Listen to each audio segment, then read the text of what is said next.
Standard 4th, EVS 2. The discomfiture of Shaista Khan. Shaista Khan's campaign. Adil Shah of Bijapur could not force Shivaji to surrender. Every Sardar of Bijapur who was sent against Shivaji was defeated. Adil Shah made peace with Shivaji and gave recognition to his independent kingdom. Although Adil Shah had given up fighting with Shivaji, there were attacks from Mughals of the north. Shivaji turned his attention northwards and carried out raids in the territory of the Mughal Emperor Aurangzeb. Aurangzeb sent his uncle Shaista Khan to put an end to Shivaji and teach him a lesson. Shaista Khan, with a huge army of 75,000 men and hundreds of elephants, camels, and pieces of cannon, marched on Pune. On the way, he captured the towns of Shirwal, Shivapur, Saswar, and finally laid siege to the fort of Purandar. The Maratha troops moved very fast on their swift Bhimthali ponies.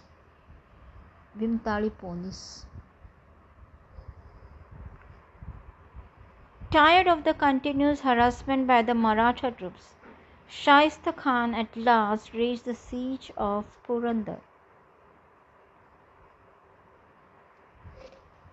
Firangoji Narsala.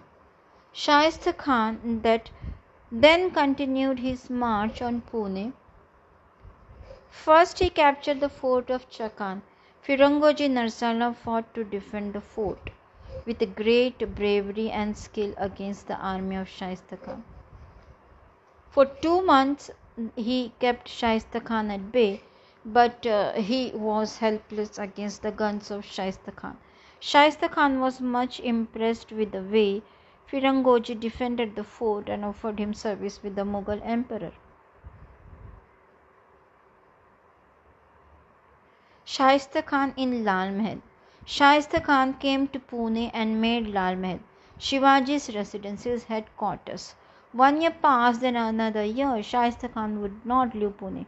On the contrary, his troops would raid Shivaji's territory, destroy crops, and take away the cattle. In this way, he started devastating the surrounding countryside.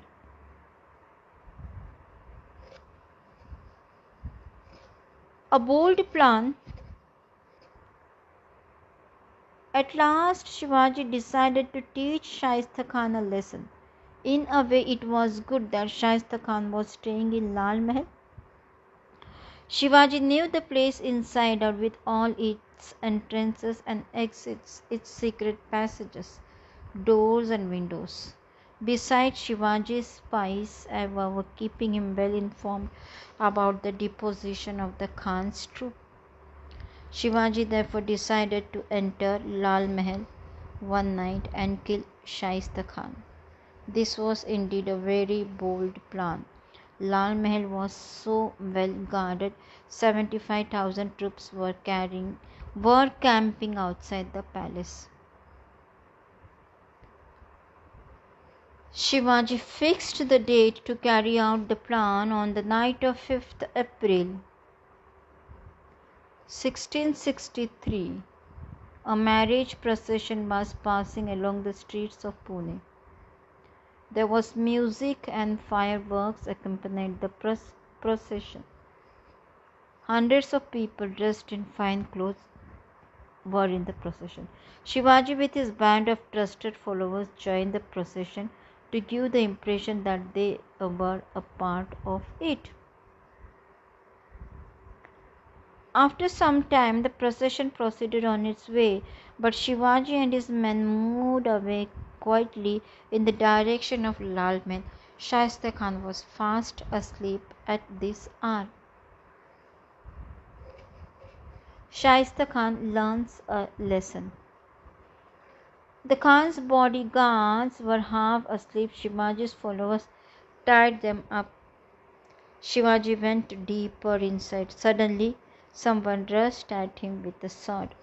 Shivaji made a hole in the wall and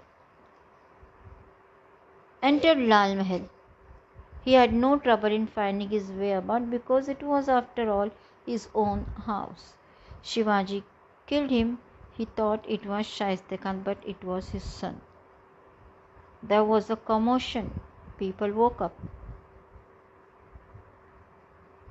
Shivaji went straight to Khan's chambers and took out his sword. Terrified, the Khan started shouting, the devil, and tried to escape through the window. Shivaji struck him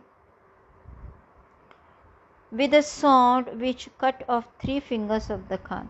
The Khan jumped out of the window and made for safety. To deceive the Khan's troops, Shivaji and his men razed the city. Shivaji was attacked. Run, catch him, and started to run themselves. Shivaji and his men made their escape and reached Sinhagad.